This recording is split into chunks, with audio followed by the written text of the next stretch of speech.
আসসালামু আলাইকুম প্রিয় দর্শক শ্রোতা, দেশ এবং প্রবাস থেকে যে যেখান থেকে আমার এই ভিডিওটি দেখতে পাচ্ছেন তাদের আন্তরিক শুভেচ্ছা অভিনন্দন।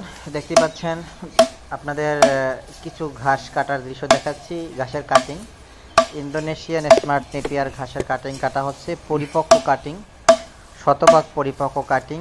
এই কাটিং থেকে আপনি ইন্দোনেশিয়ান স্মার্ট নেপিয়ার ঘাসের পরিপূর্ণ একটি ঝাড় পাবেন।